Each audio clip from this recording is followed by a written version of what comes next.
Morning, guys. Afternoon. I think obviously this morning we didn't do anything in training.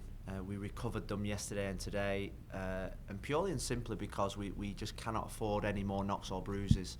I think from the game the other night, correct me if I'm wrong, I said that Gregory, Jay, Robbie Robinson, did I say the other night? No. So they're the three major doubts that we have. Breck Shea's okay.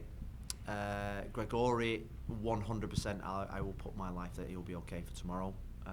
Just need to look at his eyes. He's telling me that he's okay. Jay Chapman wouldn't have been able to train today, but I'd say that Jay is in a real good frame of mind, positive, and he's 50-50, but probably airing towards a 60-40 in a positive way. Robbie's got a sickness bug. He's got sickness and diarrhea. So I'd say that we're going to have to give him right to the last minute. You never know how he's going to wake up in the morning. So ultimately, we couldn't name a team today. We couldn't do any really team practice today. That's why we told you not to bother coming watching training today, because it was literally just a stretch. We have to protect everybody. And then with LGP out, that was the other guy. LGP's out suspended. No Figal back. We're now looking at hardship. Hardship means that you have to have 16 of your rostered players available, outfield players available. At this moment in time, I think we've got 12 at 100%, 12 at 100%, and that's not including Gregory, Robbie, and Jay Chapman. So that takes us to 15. There's a good chance tomorrow. That MA hopefully will be allowed to join us in the squad, but we're in the hands of the league in terms of sort of like the hardship rule. Thank you. We'll start with a question. Go ahead, Laura. Thank you, Rafa. Hi, Phil. Hi, Laura. Kind of just touched on this recovery, but we've played Cincinnati on the road twice this season. We're back at home facing them the first time this season at home. What are the team's preparation going into the match? Like tactically, I know you just talked about recovery, but just go a little bit more into that. I think it feels as if the next 7 days are just going to be about the games. It's not going to be about the training. We got back to winning ways on Wednesday night against Toronto, which I thought was vital. The mood on Thursday morning was literally night and day between the feeling that we've had for the last 3 to 4 weeks. And I've got to say, it's given everybody a lift.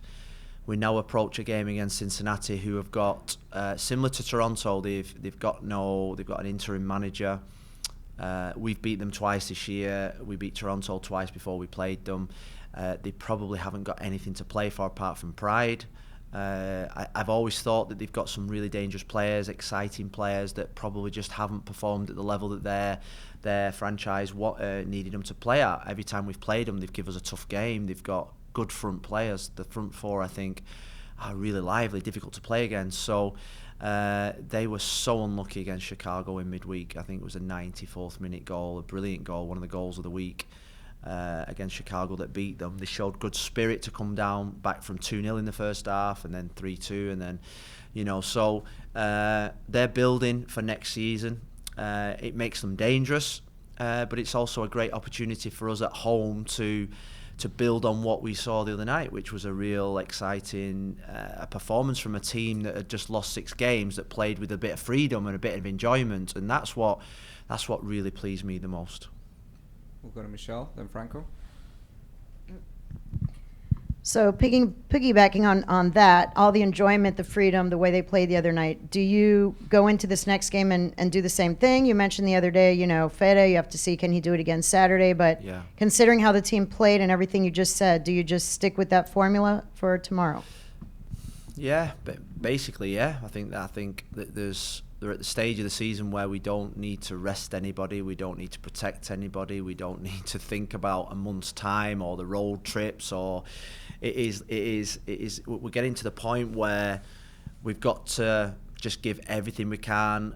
We can't leave anything in the dressing room. We've got to give every ounce of energy. We can't leave anything in the tank, and it's a case of go out there and perform to the same levels again. And yeah, there are 1 or 2 that have played maybe 2 games this week of real high intensity. Thinking about Indiana Vasilev, who was really tired after the game the other night, but he's also at the point where he's not had overly that much football, where you say, well, what am I protecting him for? Just go out there and run until you can't run no more, and I'll bring somebody else in and play. So we're at that point now where it's we're not really saving people for the bigger picture. It's do or die. It's win tomorrow or our season's over. So it's there's no point saving anybody for Wednesday. Because Wednesday might never come if we don't get the right result tomorrow. Well, hopefully Wednesday will come. But you know what I mean. Next question, Franco, then Dayron. Hey, Phil. You touched on Wednesday about with the absences, decide between going with 4 at the back like you did on Wednesday, right? Or maybe switching to 5 to have that extra solidity. I imagine you will not tell us which you're going with, but how have you gone about that thought process over the last couple of days going into tomorrow in terms of how you approach it? And just a quick second one on Aime. Why is there doubt about him maybe being on the roster or not for tomorrow, given that last time he was given the clearance? Yeah, I think in terms of Aime, it's making sure we have all the right documents in place. We have the right documents in terms of who's out injured, what's their injury, evidence of their injury. That's the only thing that I always think until somebody tells me 100%. And I think the last time when we played the Red Bulls, until somebody said Amei's got the go-ahead, you just never know. So I think we've got I'm going to say an unbreakable case. I think we've got a case that can't be said no to, because we are like an A&E hospital over there at this moment in time. Until somebody tells me that MA can play tomorrow, then we're planning probably for both eventualities. In terms of the mindset, we're focusing on ourselves. We're focusing on our own performance. We're focusing on how can we score enough goals to win the game tomorrow. It was good to get 3-0 up in the game. It was good to be able to recover some of the players on the pitch. It was good to see the players play with a little bit of freedom. It was good. It was incredible feeling as a manager to sit back in your chair for like the last 20 minutes and just be totally relaxed for the first time, I think, of this season. Every game seems to go to the 95th minute for us. So the control that we had the other night, I think we conserved our energy in terms of the last 20 minutes and keeping the ball. And the players had fun and the supporters had fun watching us. So I just want that feeling again. I want that feeling in every game this season from now to the end of the season. We've got a massive, incredible mountain to climb to get in the playoffs. I think make no bones about it. The results went for us the other night. The results will have to go for us for the next 4 games. You think about the teams that are on 41 to 42 points, probably only need 2 more wins, maybe 2 wins and a draw. We need to win every single game, so that means that they can afford to slip up, we can't. So that makes it a real mountain to climb. Next question, Dayron. Thank you, Steve Rafa. Brenner. Hi, Phil. I might get a little bit confused saying this, but I'll do my best, okay? Going over last Wednesday plan, with Lewis Morgan playing a little bit higher as a midfielder with more offensive responsibilities than defensive. You talk about him having more freedom and everything, and it sounds to me like it gave you a solution in terms of Gonzalo Higuain, that he's been the whole season going down to take the ball as a 10, and Lewis Morgan staying or getting in as a number 9 or as a player who help the team to stick the center backs in the defense and to have someone also there up to give more wideness to the team. Is that a formula that you are working on? Well, I think what we had the other night is that when you're playing with when Fede plays with Gonzalo, there is a tremendous trust between them both, that Gonzalo knows that Fede will feed him the pass. So that means that Gonzalo has that tremendous trust that, I have someone there that will give me the pass so I can stay higher, which I always think is the best place for Gonzalo to be. It's where he's most effective, it's where he is his most dangerous, it's where he has most of his goal-scoring opportunities. And I'd say that this season we've wrestled between the player that can make the assist or the player that can score the goal. And unfortunately for us this season, or fortunately, we've got a player that does both and has been the only player that's done both for us consistently. So we've wrestled between them both. I think when Fede plays, there's without a shadow of a doubt we need speed in wide areas, because Fede, Gonzalo probably don't provide that type of threat for the opposition team. So having speed with Vasilev and Morgan being the two that really going to stretch teams in behind means that Gonzalo gets more space, and so too does Federico. And I suppose that worked a lot for us. If you think about the big run when we went one defeat in 13, we had even in the five at the back system, we had real attacking wing backs in Breck or Kieran and Lewis. But even the 7s and 10s that played inside, at times with Vasilev, at times with Lewis, at times with Robbie Robinson. So we had great speed around them that would stretch the play and create gaps. So it's a formula that we know works well. It's a formula that we know that really is ultimately the best thing for the team is for Gonzalo to be high as we possibly can, high up the pitch, on the last line, threatening in behind, and receiving the ball in the most critical area, and not being the provider rather than the person that puts the ball in the back of the net. And that we've known that from day one. I knew that before I got the job when I was watching all the games last year, that ultimately we had to get Gonzalo higher up the pitch. And I suppose in the conundrum we've had this season is we've tried to utilise both of his qualities. Why didn't you try that formula earlier? We did. I mean, you think back to Philadelphia away. The plan against Philadelphia away was to have Lewis Morgan and Robbie Robinson, when they were fit, really high and wide, and Gonzalo was probably playing a little bit in, and Pizarro playing a little bit deeper, or they had more space. In the runs that we had, he was the highest man. Now, ultimately, when we hit a bit of a difficult patch, we realised that we probably needed a little bit more support up there because teams were dropping off, and we needed a bit more creativity in midfield. With Federico out and Rodolfo playing in a slightly different position, we felt that with Robbie higher up and Gonzalo in behind, then that would work. But ultimately, we've gone back to the formula that I think is best. Next question, Steve.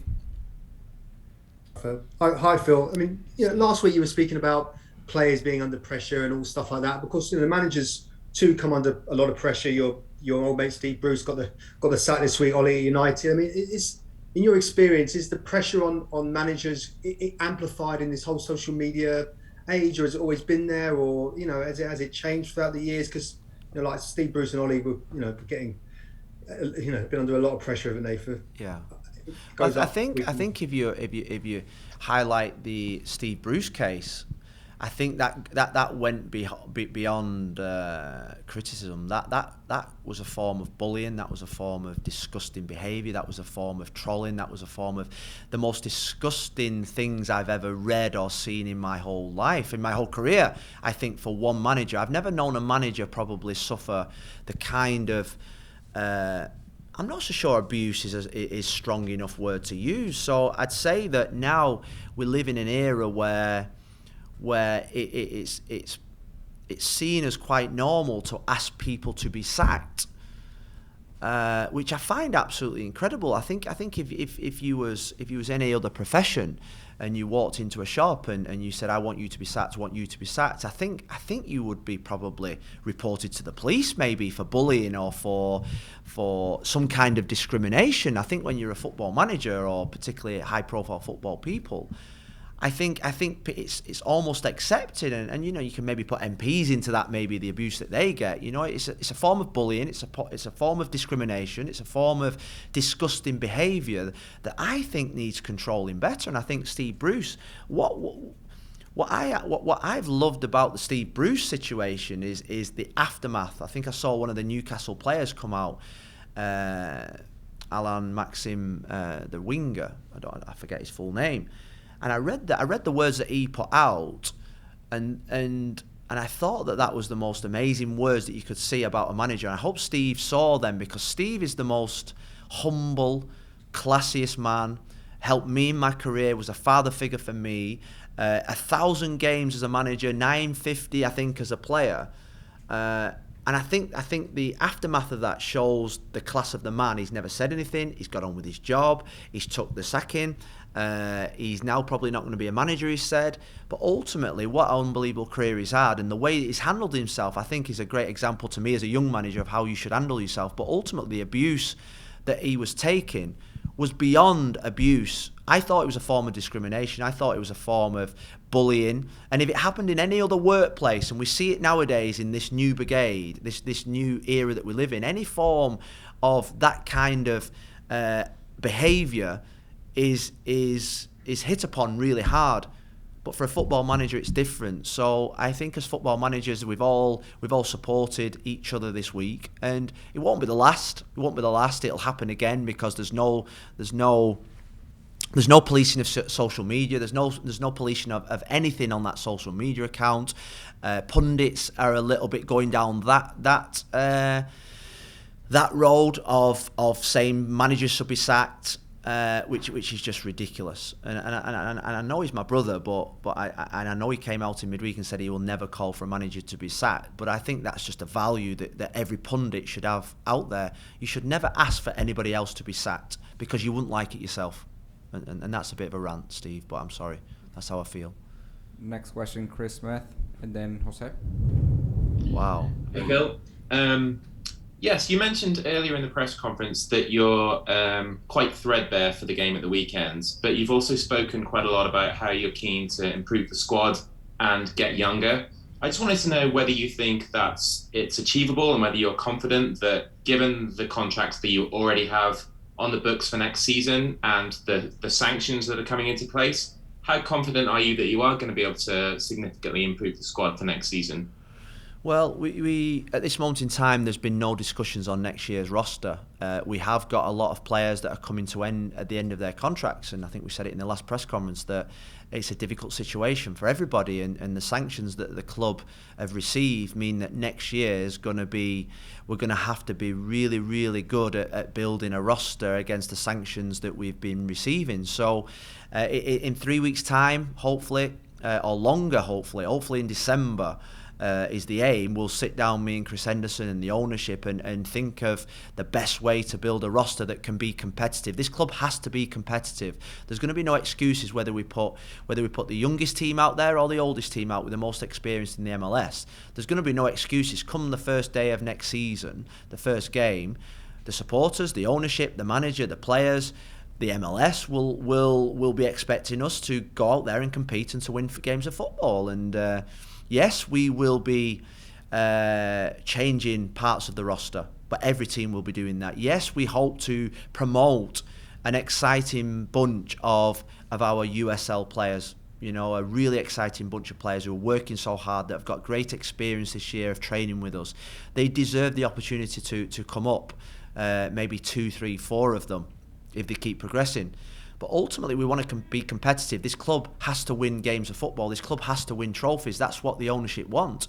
And that's what me as a manager have to deliver. So, yes, we will have a challenge. Yes, we will have big challenges on building a roster. Yes, we will have many obstacles and barriers in front of us. But that won't be an excuse for us being competitive next year. Last question, Jose. Thank you, Rafa. Phil, you talked about the chemistry, the trust between the Higuain brothers, and especially Gonzalo with Fede, in terms of the relationship they had on the field on Wednesday. Why do you think Gonzalo hasn't been able to develop a similar situation with any of the other midfielders in the team that would actually allow him to play at the top, like you just mentioned a few seconds ago? Thank you. Well, I think he has developed glimpses of partnerships with Robbie, with Hooli at times, Carranza, with Rodolfo. You know, you think back to some of the games this season, Philadelphia, LA at home, I thought they played brilliant together. Chicago when Rodolfo came on, Toronto when Rodolfo and Gonzalo played together. So we've had glimpses, but nothing probably as good as the Federico partnership, and in terms of the understanding that you expect from a 9 and a 10. And that happens in football. You know, I saw it a lot in my day. You think back to partnerships that worked and partnerships that you thought on paper could work that didn't. And ultimately it goes back to, the fact that they are brothers, they're from the same country, they grew up together, they have an understanding, a trust of each other. And that goes a long way when you're building partnerships. And it's unfortunately we've not been able to, because of probably the stage of which Federico is at in his career, we've not been able to play that as regularly as we can. In the last few weeks, Federico was injured as well. So I think we've got absolutely maximum out of Federico this year. He's been absolutely sensational in everything that he's done in and around the place. And we hope that he finishes the season on a real high and that we can have some success, because without doubt he's been a dream to manage. Thank you, Coach. That's good.